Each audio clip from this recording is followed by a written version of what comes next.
Bonsoir Alain Bauer. Bonsoir. Merci beaucoup d'être là. Ce sont des événements très graves qui se déroulent en Europe. 19 drones russes qui ont pénétré en Pologne. On va en voir les images en profondeur dans le ciel de ce qui est à la fois l'OTAN et l'Union européenne. En profondeur, plusieurs centaines de kilomètres. Ce soir, la Pologne dénonce une agression. Elle en appelle aux autres membres de l'Alliance. Elle demande de mettre en œuvre l'article 4. Dites un mot de cela. Déjà, le degré de gravité que suppose ce moment l'article 4 de l'OTAN. Alors l'article 4, c'est l'article qui précède le 5. Curieusement, et en gravité, en intensité et en obligation. Le 4, c'est la concertation obligatoire des membres de l'Alliance sur l'agression éventuelle d'un membre qui précède le 5, c'est-à-dire l'appel à l'aide et la riposte graduée ou volontaire des membres de l'Alliance pour venir à l'assistance d'un pays agressé. C'est donc un niveau très élevé. C'est un peu comme DEFCON 1, 2, 3, 4, 5. Vous savez, le niveau de mise en alerte des systèmes nucléaires américains. Là, on est quasiment juste avant un état de guerre potentielle ou un état de soutien à un pays agressé. Ce n'est pas la première fois, c'est la 8e fois que l'article 4 est appelé, dont 3 fois sur la question ukrainienne.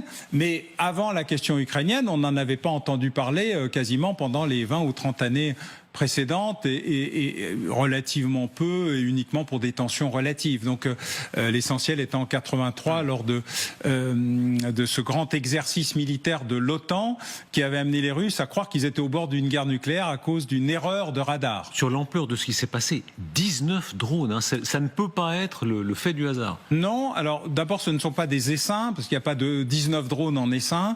Donc ça c'est une vraie erreur de calibrage. Jamais sous-estimé. Michel Rocard expliquait qu'en matière de grandes catastrophes, il fallait jamais sous-estimer la part de la connerie par rapport à celle du complot.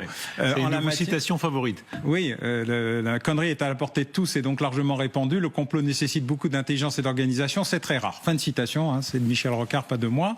Mais en la matière, il ne faut pas sous-estimer cette capacité. Par contre, le fait qu'ils aient pénétré aussi nombreux et aussi en profondeur relève plus probablement de la vraie provocation, dont on se demande d'ailleurs quel est l'intérêt, si ce n'est de montrer à nouveau la faiblesse de l'Union européenne et quelque part de l'Alliance, de pousser éventuellement Donald Trump dans ses retranchements, alors que le nouveau patron, le commandant militaire américain de l'OTAN est plutôt un dur et pas un mou, ce n'est pas un faible, il est assez carré dans ce qu'il explique, et ça tombe le jour où il y a un Conseil de l'Atlantique, aujourd'hui, qui se réunissait nonobstant l'intrusion des drones. On entendra tout à l'heure l'ambassadeur de Pologne sur ce plateau, Jan Rodziszewski. La gravité de ce qui se passe, c'est par exemple, elle se marque dans le fait que l'aéroport de Varsovie, c'est une grande capitale européenne, ce matin, pendant plusieurs heures, l'aéroport de Varsovie a été fermé.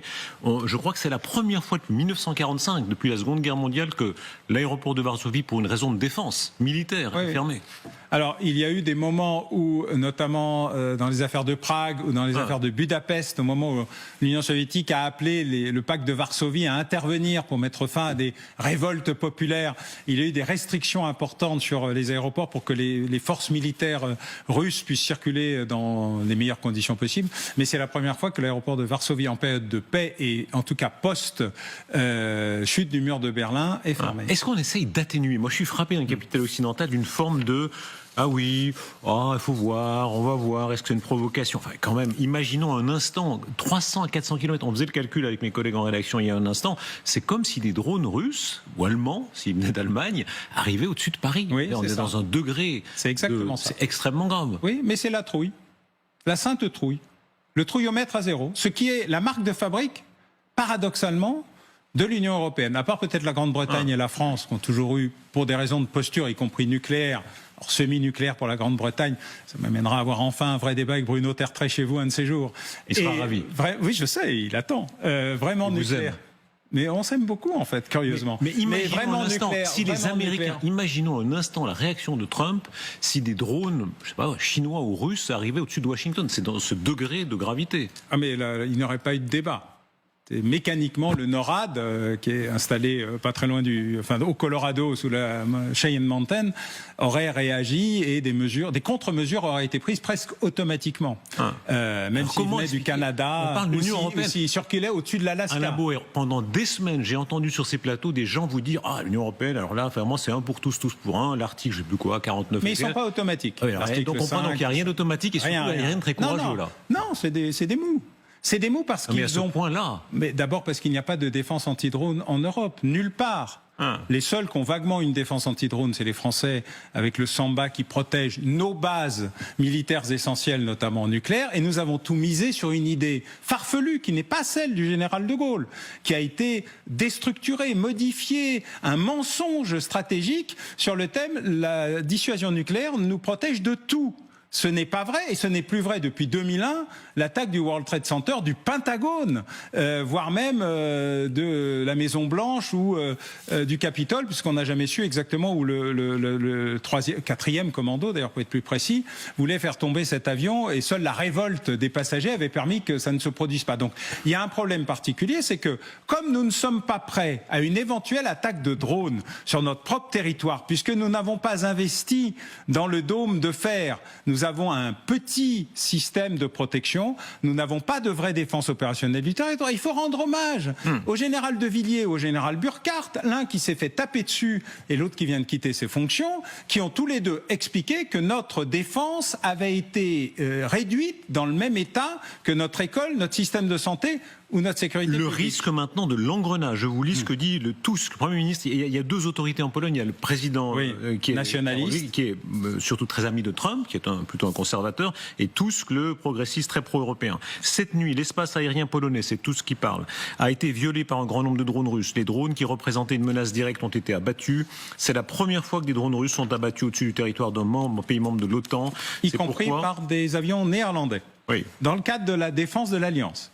Donc là, il y a une fois à marcher. Là, il y a une réaction. Mais sur l'instant. Sur l'instant. C'est pourquoi tous nos alliés prennent cette situation très au sérieux. Nous n'avons enregistré aucune victime. Arrêtons-nous, comme vous le dites, à ces avions. Il y a quand même là eu une réaction, puisque trois drones ont été abattus, notamment avec le concours d'avions de chasse furtifs F-35. Oui, et des Néerlandais, il me semble. Néerlandais, absolument. Ouais. Et donc, oui. Alors, sur le moment, comme nos avions au-dessus de la Roumanie ou des pays baltes volent, en cas d'intrusion immédiate et de volonté d'action, le commandement intégré de l'OTAN, en accord avec les forces nationales, peut réagir pour protéger sur le moment. La question, c'est que sur le moment, les militaires savent faire leur métier. Ce sont, comme d'habitude, les politiques qui ne savent pas faire la suite. La suite, c'est...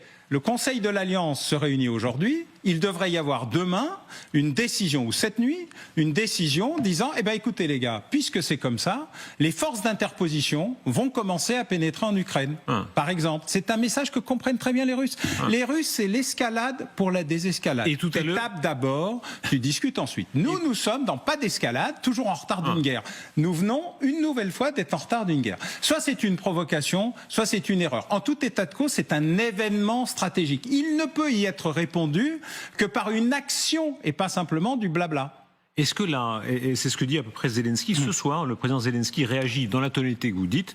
Malheureusement, à l'heure actuelle, la Russie n'a pas reçu de réponse sévère de la part des dirigeants mondiaux face à ces agissements.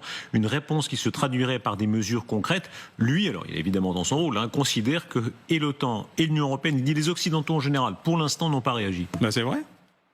Ils n'ont pas réagi, ils ont la trouille. Ils ont la trouille de si on y va, qu'est-ce qui va se passer? Ils n'ont toujours pas compris. D'ailleurs, il faudrait qu'ils lisent la doctrine militaire russe. Elle date de l'Empire tsariste. C'est un colonel de l'Empire qui a écrit la doctrine. Elle n'a pas bougé, juste le nucléaire en plus et des nouveaux équipements. Les Russes ont des moyens, ils sont considérables. Il faut faire un choix. Soit l'aplatissement. C'est un choix qui semble être fait assez régulièrement par l'Union européenne, mais au moins il faut assumer jusqu'au bout. Courage, aplatissons-nous. Oui, l'Ukraine, c'est pas chez nous, ça n'a jamais été chez nous. Après 89, on avait dit qu'on s'en occuperait pas plus que la Géorgie et Kaliningrad. On est dans le cadre de pas un pouce, pas un centimètre à l'est, ce qu'avait été le deal avec Gorbatchev.